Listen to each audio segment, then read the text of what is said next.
Canada से मुंबई आई Nora कैसे रातों रात बन गई सुपरस्टार। नोरा ने सुपरस्टार बनने के लिए क्या क्या किया और नोरा फतेही एक रात का कितना लेती है और फिल्म में काम देने के बहाने डायरेक्टर ने नोरा के साथ क्या क्या किया और नोरा के पीछे कितने लोग लार टपकाते थे। आइए जानते हैं नोरा के इन काली सच्चाइयों के बारे में। नोरा फतेही आज इंडस्ट्री में बहुत ही आइकॉनिक सेलिब्रिटी बन चुकी है, लेकिन नोरा के लिए मुकाम हासिल कर पाना आसान बिल्कुल नहीं था। इस वीडियो में हम आपको नोरा के लाइफ और करियर से जुड़ी कुछ ऐसी बातें बताएंगे जो शायद आप नहीं जानते होंगे। नोरा एक अरब फैमिली से बिलोंग करती है जिसके फैमिली रूट्स मोरक्को से जुड़े हुए हैं। नोरा के जन्म से पहले ही उनकी फैमिली ने कनाडा में माइग्रेट कर लिया और पूरी लाइफ नोरा ने कनाडा में ही बिताया। बचपन से ही नोरा को बॉलीवुड फिल्में देखना बहुत ज्यादा पसंद था और वहीं से उन्होंने रियलाइज किया कि एक हिंदी फिल्म में एक एक्ट्रेस को डांस भी करना चाहिए और एक्टिंग भी। जब नोरा घर पर एक्ट्रेस बनने की बात किया करती थी तो उनके पेरेंट्स उन्हें बहुत ही गुस्सा कर देते हैं और समझाते थे कि ऐसा काम हमारी फैमिली की लड़कियां नहीं करती। इसलिए नोरा ने कभी भी दोबारा अपनी फैमिली को अपने एम्बिशंस के बारे में नहीं बताया। नोरा ने डांस के लिए कभी भी प्रोफेशनल ट्रेनिंग नहीं ली है, बल्कि उन्होंने हमेशा टीवी देख देख कर ही डांस सीखा है। नोरा ने एक इंटरव्यू में बताया था कि वह डांस में बिल्कुल भी अच्छी नहीं थी, जिसके बाद उन्हें एक बड़े आर्ट स्कूल में स्कॉलरशिप भी ऑफर हुई और तब उनके लाइफ का यह सबसे बड़ा मूवमेंट था। नोरा को बस अपनी माँ के सिग्नेचर चाहिए थे, पर उन्होंने कभी भी इस बात को माना ही नहीं कि उनकी बेटी एक परफॉर्मर बनेगी और वह चाहती थी कि नोरा अपने ग्रेजुएशन खत्म करके कोई ऑफिस में जॉब करे। नोरा 2012 में इंडिया आई और उन्हें उसी साल में ही एक एडवर्टाइजमेंट कंपनी में कास्ट कर लिया गया। इस एड के बाद उन्हें एक दो और एड में कास्ट किया गया। एजेंसी ने उन्हें इसके लिए कोई भी पैसे नहीं दिए।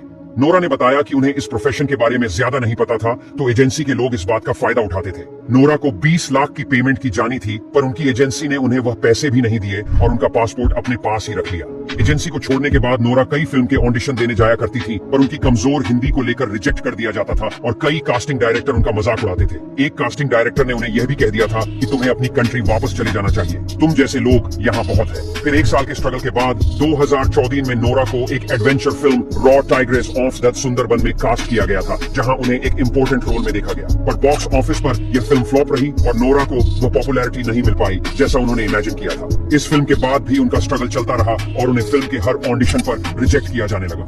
नोरा ने बताया कि हर ऑडिशन के लिए रात भर वह लाइन याद किया करती थी और सुबह ऑडिशन में उनकी हिंदी ठीक न होने की वजह से उन्हें सभी रिजेक्ट कर देते थे। उसके बाद नोरा ने साउथ इंडस्ट्री में ट्राई किया, पर वहां उन्हें सिर्फ डांस नंबर ऑफर किए गए और सबने उन्हें यह भी कहा कि तुम्हें आइटम सॉन्ग नहीं करने चाहिए, क्योंकि उसके बाद सब तुम्हें एक आइटम गर्ल की तरह देखेंगे। पर नोरा को लगा कि कुछ ना करने से अच्छा है जो उन्हें ऑफर किया जा रहा है वह उसी में एफर्ट लगाएं, क्योंकि लाइफ का कुछ नहीं पता कि एक सॉन्ग या फिर एक छोटा सा रोल भी आपको फ्यूचर में कहां ले जाए। साउथ की फिल्म टेम्पर में जब नोरा एक गाने में नजर आई तो उसके बाद से ही उन्हें कई और फिल्म्स में डांस नंबर में फीचर किया जाने लगा, जिसमें सबसे बड़ी फिल्म बाहुबली रही। उसके बाद नोरा को बिग बॉस सीजन 9 में वाइल्ड कार्ड एंट्री देखा गया और ऑडियंस ने भी उन्हें काफी पसंद किया।